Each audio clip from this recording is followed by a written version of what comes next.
Well, and then I guess I'm curious, like viewers, would you buy a house that had a murder like this in the home? That had a murder, period? I mean, what's your take on stigmatized properties? Yeah. All right, guys, welcome back to the Break by Break with the Smiths podcast, where we talk about real estate, real life, and everything in between. I'm Leilani, your go-to for gut feelings and telling it like it is. And I'm Jeremy, your go-to for experience, strategy, and telling her when her gut is wrong. Before we get into this, I want you guys to go ahead, like, subscribe, and share this with somebody who you think will be interested in it. And if you haven't already, go check out our latest episode. It is the 5 types of buyers you meet in a transaction. Yeah, 5 types of buyers you meet in a transaction. Yeah, that was a really fun one. Check around. So go ahead and check it out. And trust me, guys, you'll find which one you are. And you may be a little bit offended. Maybe. Hopefully not, though. Probably a lot, but in a good way. In a good way. Today's episode is crazy stories and common questions. We're answering real questions buyers ask and talking about some crazy scenarios that we've actually been through. Yeah, absolutely. There's going to be some fun ones. I got 3 stories for you guys, and stick around to the last one because it is the most invigorating. First one's pretty dope. In a way, kind of scary, but the last one is just crazy. Knock your socks off. Yeah, and since nobody on social media gave us any questions or scenarios, which is very rude. Very rude, by the way. Yeah. Except for like the 2 people that actually commented, but the rest of you, we got beef. Thumbs down. Yeah. We made our own list based on what you guys should have been asking. Yep. So let's get right into story number 1. You ready for it? Are you ready for it? Are you ready for it? Cue the Taylor Swift. Okay. Is that a song? GIF. Who's Taylor Swift? Don't make me mad. Is that an actor or a soccer player? We're going to ignore him. Get into the first story, Taylor please. Swift, that does sound like it would be like an Olympic runner, like a 100-meter runner. Because she's Swift. Taylor Swift. Boom. And it's a dude. And okay, let's talk about their first story. Okay, so this story actually happened to me, I think like my 2nd year in real estate. Okay, so this was a long time ago. It was quite a while ago. It was out in Frisco, Texas. Okay. And at this time, I was really heavy into calling expired listings. And for those of you that don't know, expired listing would be a home that didn't sell, right? Mm-hmm. And so I got a hold of this guy and asked him if he still wanted to sell his house. He said yes. So I set up an appointment to go and interview with him to get the listing, right? And so at this point in my career, every listing I would take. Like, if you say yes, I say yes. Okay. Like, that's how it was back then. Like, I remember these days. Yeah. If you say yes, I say yes, we're good. So that's what happened, right? Go over there, meet with the guy. And it was really sad because the guy had, he was clearly going through a hard time in his life. He told me that he was getting a divorce and his wife had moved out with his daughters, and the upstairs of his home was trashed. It was really bad. And, I understood why it expired, right? Because most people won't buy a home like that, right? So I'm like, okay, well, I can help this dude. We can get through this. So we set up a plan. Here's when we're going to do photos. Here's when we're going to go live. And I showed up on the day for photos at 9:30 a.m. as scheduled. And I was going to go, actually, I was helping him change the locks on the doors. Okay. I actually went and bought the locks for him. Okay. Change locks and go take photos. I arrive and he acted like he didn't know I was coming. Right. And he was disheveled. I mean, hair everywhere. He was like, he had just woken up out of bed. So he looks at me like he doesn't know who I am when I first get there. Right. And then he opens the door and he lets me in. Come on in. Okay, cool. So I go in the house. Nothing was done. Like, there was a small list of things to get done and nothing was done. So I'm like, okay, well, I'm already here, Joel, Frisco. Like, I didn't want to waste the trip. Yeah. So I was like, well, here's what I'll do. I'll go ahead and I'll clean up some stuff. We will clean up some stuff together and we'll take a few photos and we'll change these locks out and call it a day. Team effort. Love it. Love it, right? Teamwork makes the dream work. And that's what I thought was about to happen. Okay. So I was wrong. Didn't happen. So I start cleaning and he goes and sits down on his, he had like a recliner in the living room. Okay. Now, the house was a big house. It was a 2-story house. So it had vaulted ceilings in the living area, open up to the kitchen, hardwood floors and tile. Okay. right? So there was hardly any furniture in there, and sound traveled, right? I'm scared where this is gonna go. So I'm in the kitchen and I'm picking up, right? I'm just moving stuff around so I could take pictures, trying to get as decent as I could, and I was just using my cell phone. I don't ever do that. Like, this was the only house I was gonna do that on. So as I'm in the kitchen, this guy starts crying, right? And it started with like a low whimper. And I'm like, what's going on? Like, is there a dog in the house? Like, what's happening? So ended up being him. And I'm like, hey, dude, are you okay? And then he just starts wailing like loud. And because of that, the way the house was, like, sound was traveling very, very well. Like, it was loud. And then he says to me, who are you? Why are you in my house? Don't hurt me. Don't hurt me. Like, screaming like that to me. And I'm like, oh, snap. And this man is like dead sober. Like, it's 9 in the morning and he's just screaming. Well, no, that's another part to it. Like, so I didn't know it when I first got there, but during this whole incident, it became obvious that he actually had a gallon of vodka and it was mostly gone. And he was drinking the vodka this whole time. Lovely. Right? Yeah, so he is wasted. He's wasted. So he's screaming, and I'm like moving faster, right? I'm like, okay, let me speed up this thing. I'm just moving fast, trying to get in and out. Let him scream, I'm your real estate agent, you know, here's why I'm here, you know, da-da-da. No, I'm not going to hurt you.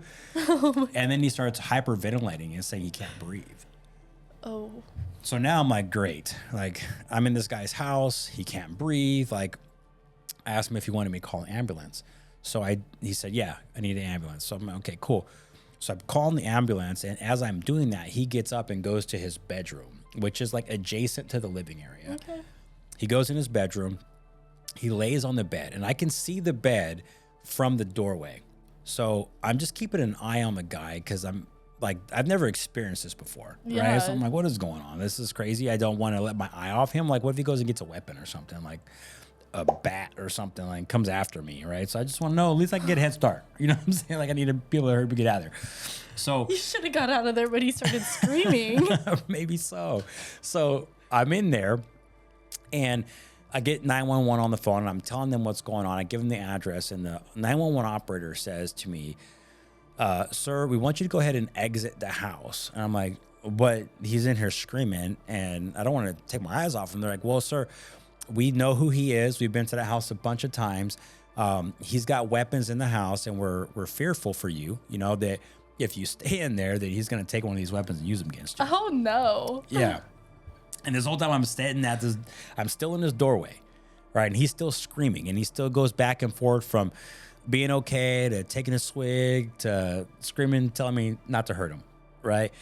And he's talking about his family too, in that too. Okay. So it was scary, but it was actually really sad. Yeah. Right. It was really sad because this man was really hurting. So I was like, I don't want to take my eyes off of him because he could get a weapon. The cops got to come in here and find him. Like, what if I just keep an eye on him and tell the cops where he's at and what he has, and then I can protect him from getting hurt and protect the cops from getting hurt. Yeah. Right. So good mediator. So that was my intention. Okay. So he's laying there. They tell me about this, and I say, hey, do you have weapons in the house? And like, he stopped like on a dime in the middle of a scream, and I asked him that. Oh no. It was like, they just stopped.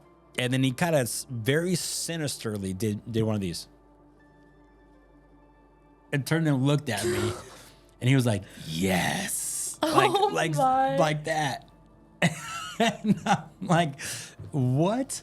Like, bro. I said, okay, well, where are they? He says, I'm not telling you. I'm not going to tell you where my guns are. And I'm like, okay, good, bro. Like, don't tell me. I don't want to know. But don't move from where you're at. Like, stay on your bed. Don't reach for anything. Like, just stay there. The ambulance is on its way to help you, but they're not going to come help you if you have a gun. Yeah. Right? So stay where you're at. Just lay right there. So within a couple minutes, the cops get there. I hear them at the door. I yell to them, come on in. They come in, and they go right past me, and they go and deal with him. They knew his name, right? They're like, hey, so and so, you know, what are you doing? And like they knew him. If the cops know your client by name, I think that's probably not a very good scenario to be in. I don't think it was. Yeah, in hindsight, yeah, being what it is, you know, this probably wasn't.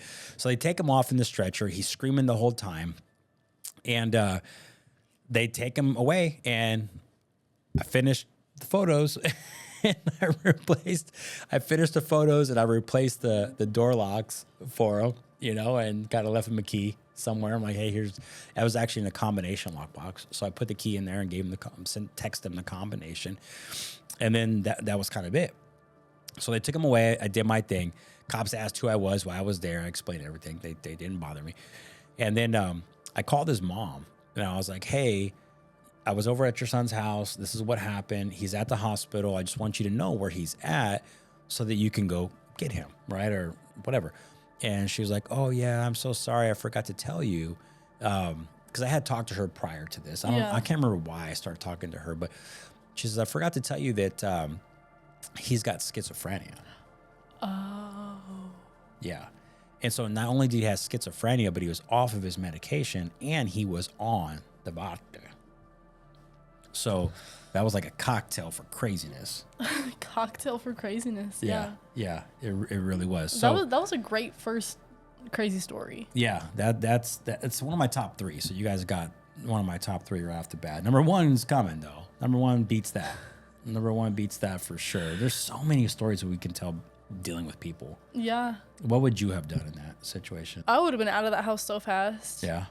I'm the type of person that when I sense that a situation is going sideways, or when I get an inkling of feeling like, okay, I don't think I belong here anymore, I will leave so fast. Yeah. I'm also the type of person that's like, call dad before you call the cops. So I probably would have called you and then called the cops. Yeah. But dude, that's crazy. Yeah, once he started screaming, I would have been out of the house. Yeah, it was a trip. You know, I just felt so bad for the dude. Like, as a father and a husband, like, I empathized with him, you know, with what he was going through. And I didn't want to leave him alone because he obviously needed help, you know. So. Good man. I don't know if that was right. You could have helped from outside, I think. I could have. It was nuts. But it didn't end there, right? You would think that would be the end of it. But no, I kept a listing. And he kept going back to the hospital. And there were several times, you may remember, but I got calls from the hospital like at 2 a.m. And the nurses are like, hey, so-and-so's in the hospital and he's ready to go. Like, he needs you to come pick him up. He said that you're his best friend and he gave us your number. I do vaguely remember this. Mind you, I had to be like a freshman in high school at the time. Yeah. Maybe. Yeah, you're probably like, no, you're probably like 13. Yeah, so I had to be like maybe 8th grade. Yeah, I think you're probably 8th grade when that happened. Oh my God. Yeah. Yeah, no, I remember this. It was crazy. So, yeah, I wasn't his best friend. I was his real estate agent, but, you know, maybe I had an impact in some way. I think so. I think you had to have been there for him enough that he felt comfortable enough to, you know, tell the hospital that you were his best friend. Yeah. Yeah. And that being said, guys, you know, Leilani brought up a good point of getting out of there when you feel like something's off, you know, and from a real estate agent perspective, I know some of you guys are watching, you're not real estate agents. So it goes for you too, but specifically for the real estate agents, if you guys find yourself with a person that is making you uncomfortable, the best thing you can do is get out of that situation. Yeah. Right. That's the absolute best thing you can do. In addition to that, I'm a big proponent of having resources available that will help you to be able to defend yourself and increase the likelihood of your survivability should you be assaulted. Yeah. Right. Because it happens. Let's just be real. Like, that stuff happens to real estate agents. It happens to people at gas stations. It happens randomly. Like, life is life. Like, people are people, right? They're going to do things, you know? So in a profession where we meet random people at houses sometimes, off like the internet. Yeah, off the internet. Like, hello. Yeah. This is what our parents warned us about. Like, Right. hello, stranger danger. Stranger danger is real. But yeah, having the tools necessary, even if it's a little mouse tool, having those necessary when you need to protect yourself or even protect your clients. I mean, there's been times where we've walked into houses and the home was like broken into or something, and you never know. Yep, you don't. And like my buddy D, shout out to D, like D would call it, keep you a little tightener. Tighten them up. Tighten them up. Okay, so that's story one. Now here's question number one. Okay, finally. Jesus. I know. Sorry, it took a minute. I've got a question for you, Leilani. Okay. So this question is for you. How much money do I need to buy a home? That is a excellent question. I know. I asked it. Okay, buddy. Yeah, no, that's a great question. And it is completely dependent on your situation. So there are a few components that go into the savings that you'll need when it comes to buying a house. The first one, and I think the most common one that people think about when purchasing a home, is the down payment. Okay. There are multiple different ways that you can go about saving for a down payment. And what I mean by that is most people think you need to save 20% to buy a home, and that is not true. If you are a veteran, you don't need to bring anything to the table for a down payment percentage. Right. You have 0% down loan from the VA.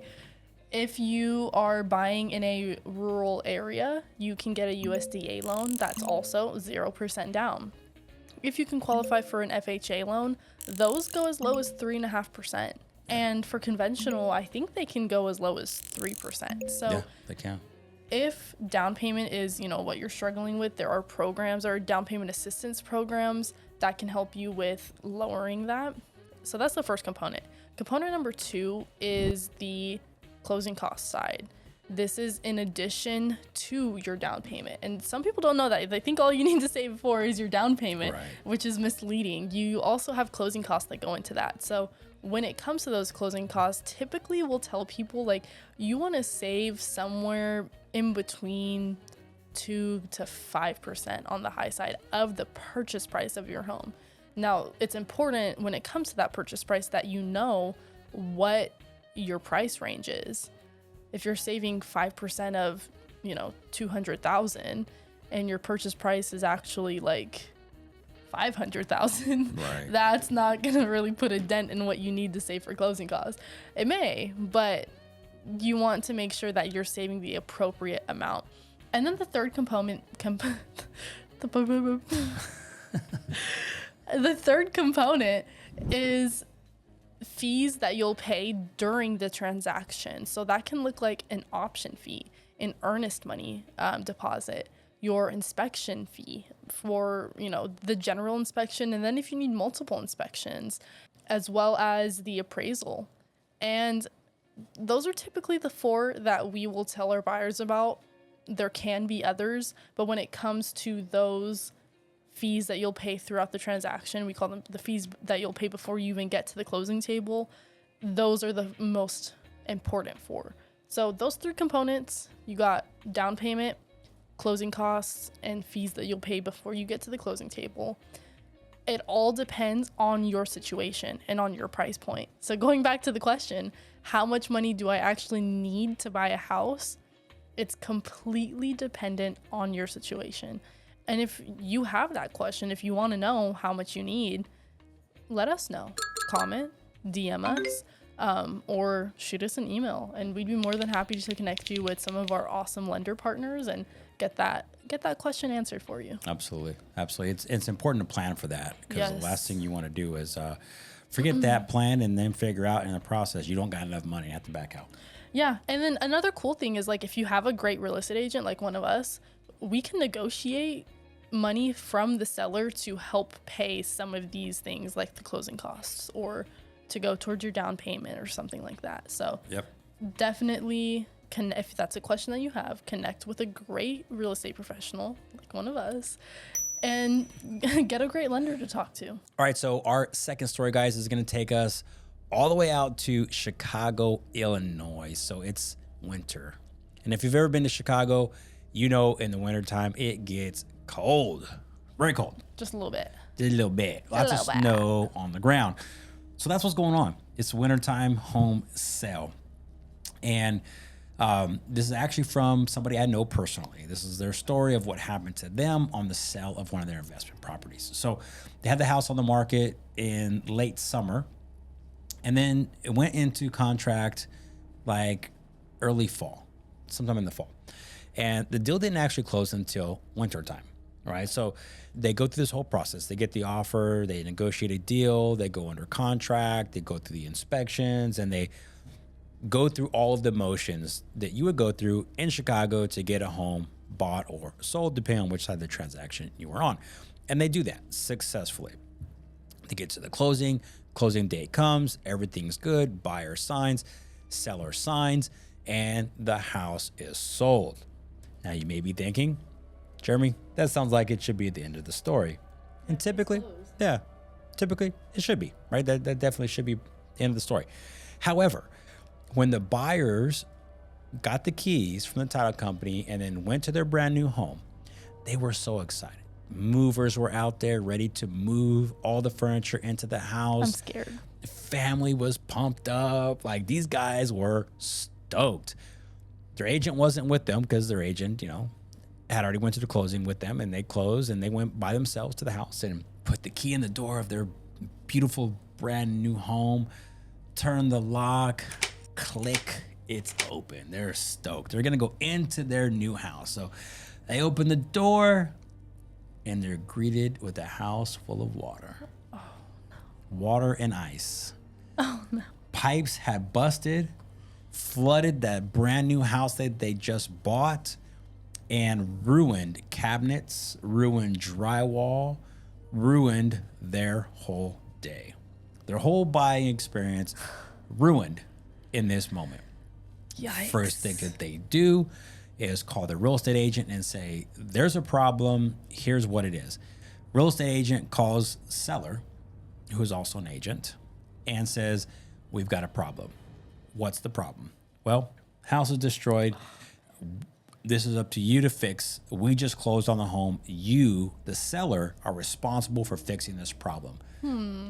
Seller says, when did the pipes break? Nobody knew. And herein lies the problem. Not only is the house flooded and they're, inside the house is destroyed, the buyers have no proof of when these pipes burst. And one of the contributing factors to them not knowing when is that they did not do a final walkthrough. Oh. Never did a final walkthrough. So the pipes could have burst after closing. There's no way to prove when it happened. So seller did not have to incur any cost of this thing happening. It all fell on the buyers. Oh, God. Can you imagine that? Like, that's your experience buying your first home. That's the type of story that we hear when we talk to buyers and they're like, I will never buy again, or I'll never use a real estate agent again. Yeah, absolutely. Absolutely. Wow. So what do you think from your experience? I know this is not one of your questions, but what would you do different? What could have been done differently to prevent the buyers, not the water, because, we're not plumbers, but what could have prevented the buyer from having that experience, or if anything? I think the bare minimum would be having that final walkthrough done, making sure that they looked at the property before they closed. Right. And that, everything was in working order. And then I think, this is something that I personally do in the winter when my clients are looking at homes and are serious about it. Like, make sure that property is winterized. Especially if it's vacant. Yeah, especially if it's vacant. Like, those cabinet doors are open, that sink is dripping. And, that doesn't always help to stop something like that from happening. But at least you've done your due diligence and making sure that you've done all you can to make sure your client isn't going to buy a house that has bursted pipes. Yeah. And if you guys have had an experience similar to that, put it in the comments. We want to know what your experience was like and how it turned out. I don't know how this one turned out. All I know is that it happened. And the seller, who's somebody I know personally, did not have to pay anything to fix the issue.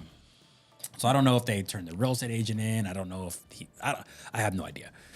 That was scenario number 2, but scenario number 3 is coming up. Story number 3 is coming up, rather, and you're not going to want to miss that one. It's going to be the best one, but we're getting long on this podcast, so I'm going to make it as brief as possible, but I've got one question for Leilani before we do that.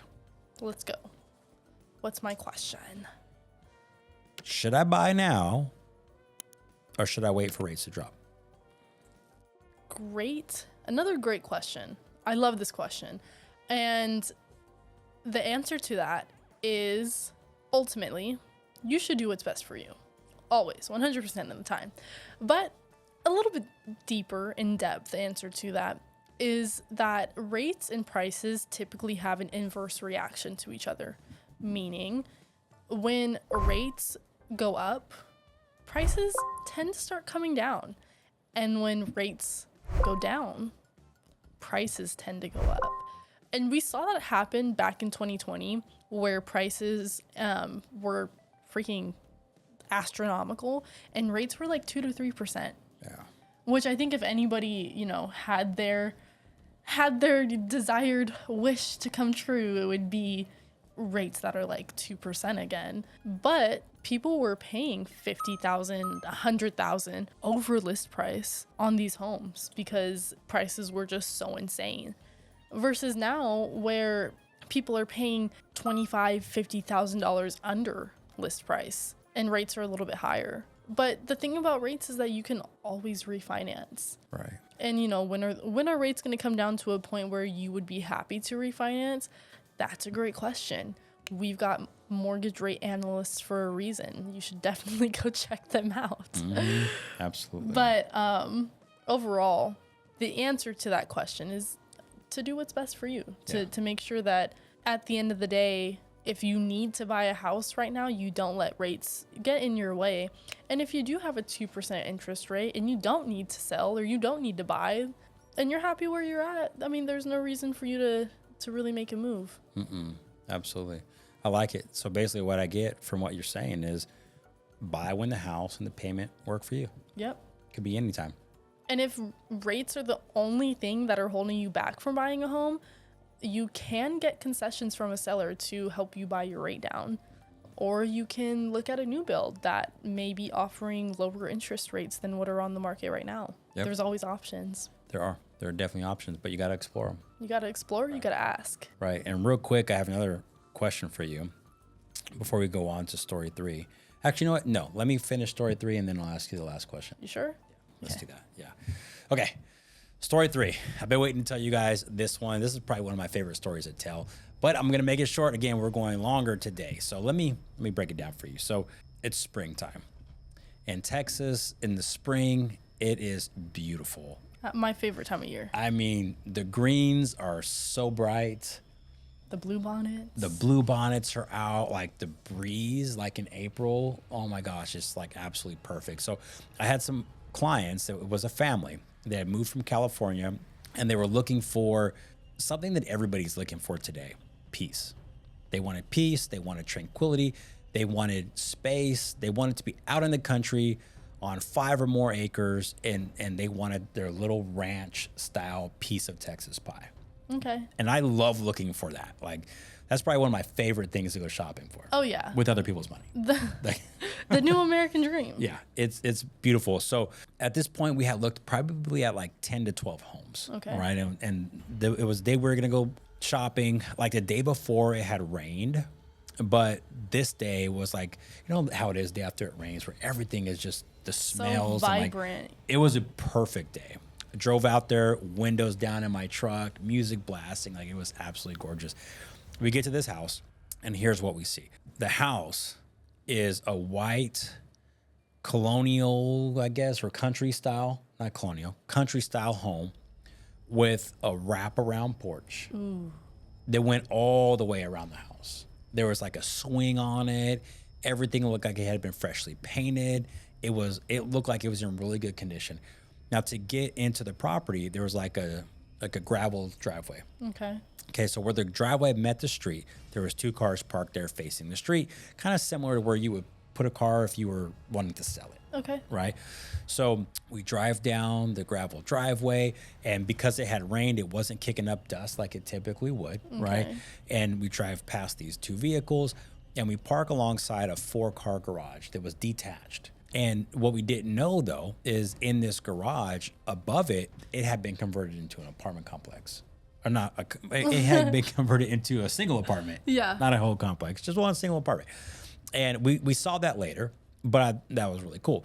So if you kept going though down the driveway, there was a detached shed. Okay. It's probably like the size of a 2-car garage. It was on its own. It sounds like a beautiful property. It was gorgeous. I mean, trees everywhere. Like this, it was an ideal place. It was completely fenced. So you had these 3 structures, right? You had, if you kept going down the driveway, you had the detached shop. To the left of the driveway, in between the driveway and the house, was this 4-car garage that had an apartment on top. And then you had the house. So what was wrong with the inside of the house? So nothing. The inside of the house was absolutely gorgeous. We go in there, we look around.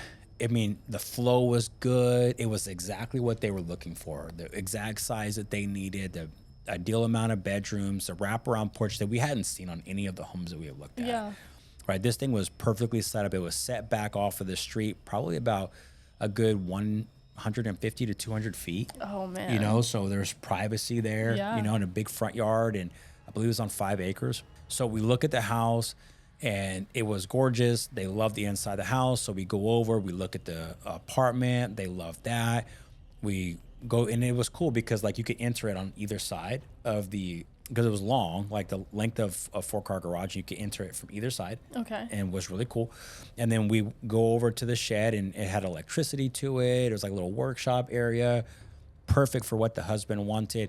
They loved it. Like the search was over at this point. Yeah, sounds like a slam dunk. Yeah, absolutely. So we're gonna write an offer right now. Boom. They knew it probably within 5 minutes of being there. Yeah. Now one of those situations, right? So they can knew. just feel it. Yeah, they could just feel it. It felt like home. So I go home, I get on my computer, I start running comps. So in that process, I try to look for the seller's disclosures, the survey, find out anything that I can find on the home, and then send it over to them to review. Okay. So in that process, I pull up the seller's disclosures.